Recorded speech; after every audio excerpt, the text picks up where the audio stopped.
With all the candidates running in the GOP for the 2024 presidential race and Trump still leading by a milestone, people still have their eyes on Ramaswamy, who talks about his plans and what his relationship with Zelensky would be like if he were president.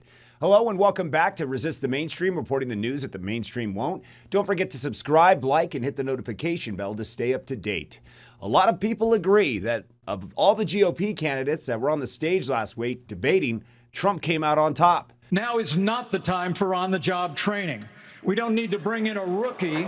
We don't need to bring in people without experience. Listen, now that everybody's gotten their memorized, pre-prepared slogans out of the way, we can actually have a real discussion now. What's a skinny guy with an odd last name doing up here was Barack Obama, and I'm afraid we're dealing with the same type of amateur standing on stage tonight. Come over and give me a hug. Give me a hug just like you did to Obama. The same type of amateur. And you'll help elect me just like you did to Obama, too. Give me that bear hug, brother. Still, it's always interesting to hear what some of these candidates would do if they had the opportunity of being in office. Recently, a reporter asked Ramaswamy what his relationship would be like with Zelensky if he took office in 2024. What would your relationship with him be like? Look, my relationship with him is going to be one of candor. Radical candor. Okay? Ukraine is not a democracy. We're not going to pretend like it is one. It's not some model paragon of one, certainly. It's a country that has banned 11 opposition parties. It's a country that has consolidated all media into one state media arm. It's a country that is behaving like it has incentives, because it does have those incentives, to drag and chain gang the U.S. into a war against a larger adversary. And I'm going to tell him that unlike my predecessors who came before me, I'm not falling for the Pied Piper Act. So let's level with each other and get real. You want to come out with your sovereignty intact? That's not where the story's currently going to end.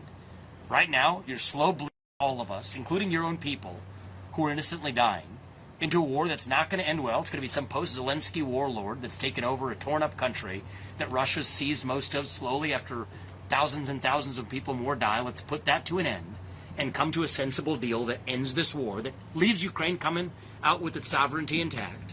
But you're not going to join NATO. You're not going to bully yourself into NATO. You're not going to chain gang us into some war because it's in your incentive to do so. You can continue doing your comedy sets, as it would appear he is continuing to do on a day-to-day basis.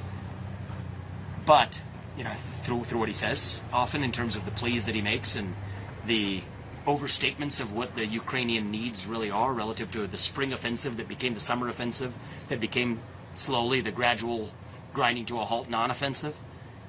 We have to level set in the way that a good investor does. What did he say? It's not charity, it's an investment. Well, that investor has now a right to bring some accountability to a guy who has dragged us far deeper into war than we need to be.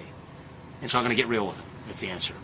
Vivek Ramaswamy, whose popularity has soared and his continued open support for Trump supporters have been very vocal that Trump is the only solution for 2024.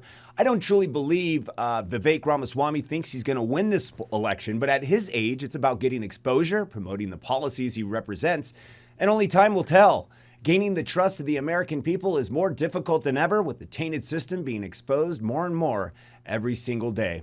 Love to hear your thoughts on Vivek Ramaswamy. Is he a contender in 2024 or later down the road? Again, I'm Steve Inman with Resist the Mainstream, reporting the news that the mainstream won't. Don't forget to subscribe, like, and hit the notification bell to stay up to date with our latest videos. Until next time, take care, and we'll see you then.